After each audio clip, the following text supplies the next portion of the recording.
The Frog and the Scorpion, a tale of trust and betrayal. It was a misty morning, the kind that makes the world feel almost otherworldly. The early rays of the sun glinted faintly through thick fog, casting an eerie glow on the still waters of a wide river. Everything seemed serene, but not in a comforting way. It was the kind of morning where you couldn't shake the feeling that something unusual was about to unfold, a calm before the storm. At the edge of the river, a frog sat perched on a flat, cool rock. He stretched his legs one at a time, preparing to take a swim to the other side. His movements were deliberate, almost ritualistic, as he assessed the river's current. Today's swim was nothing out of the ordinary, just another task, another routine moment in the life of a humble frog. But the frog's peaceful preparation was interrupted by an unexpected sound. A voice called out, deep and raspy, slicing through the quiet air. "Hey, frog," it said. "Before we continue this tale, kindly hit on the subscribe button, and don't forget to hit the notification bell." Startled, the frog turned toward the voice, his large, round eyes scanning his surroundings. His gaze fell upon a scorpion, dark and menacing, sitting on a nearby rock. The scorpion's sharp tail glistened in the dim light, poised and ominous. "Hey, frog," the scorpion repeated, his tone calm but commanding. "I need to get to the other side of the river, but I can't swim. Will you carry me across?" The frog blinked, his instincts immediately warning him to be cautious. He took a step back, his webbed feet pressing against the wet rock. "Carry you across?" he said, his voice tinged with skepticism. "You're a scorpion. If I let you on my back, you'll sting me, and then I'll drown." The scorpion let out a low chuckle, not one of humor, but one that carried a faint hint of disdain. "Oh, come now," he replied smoothly. "Why would I do that?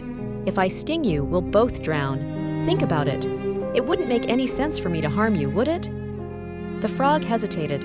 The scorpion's logic seemed reasonable. For a moment, he was conflicted. On one hand, his instincts urged him to trust his gut and refuse. On the other hand, the scorpion's reasoning appeared sound.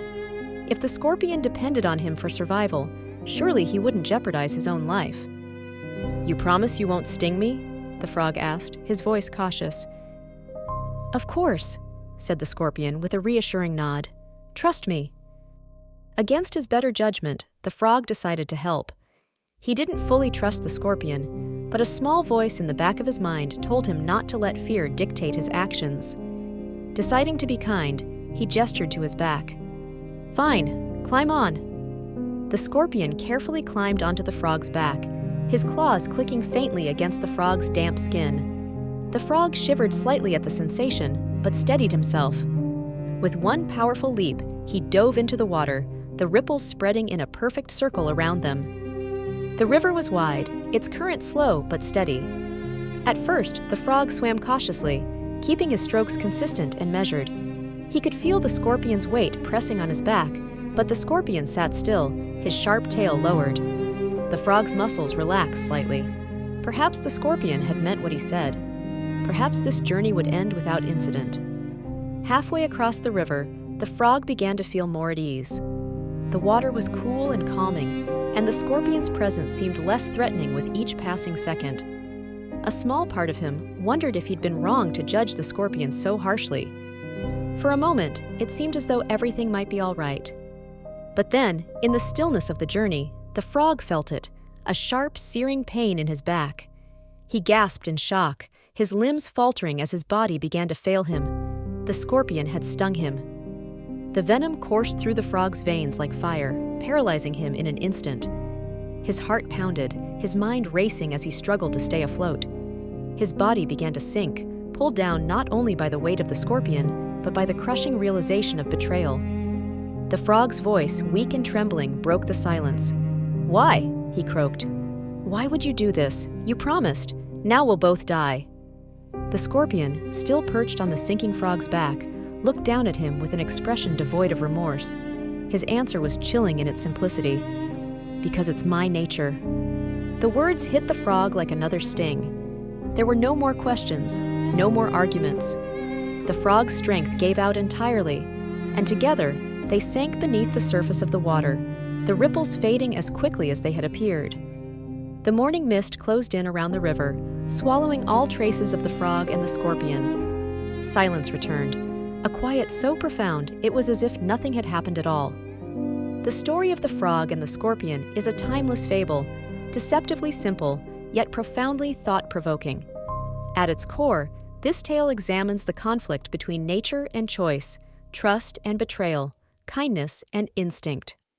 The frog's decision to trust the scorpion was born of generosity, but it was also a dangerous gamble.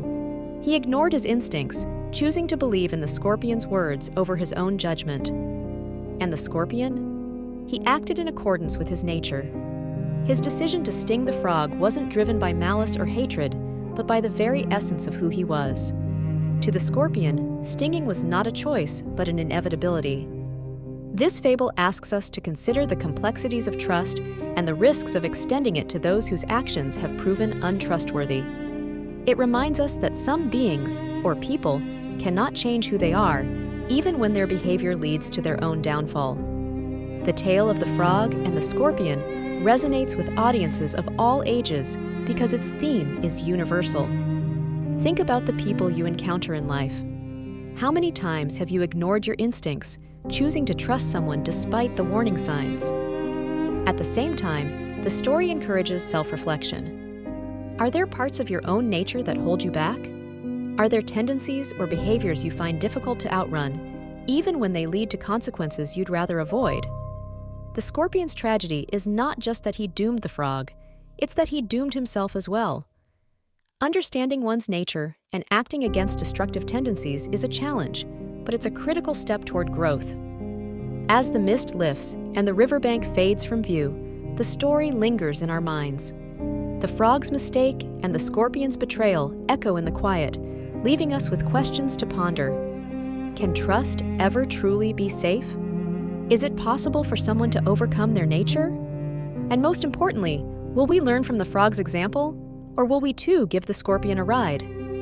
The river remains still, as if holding its breath, waiting for the answers.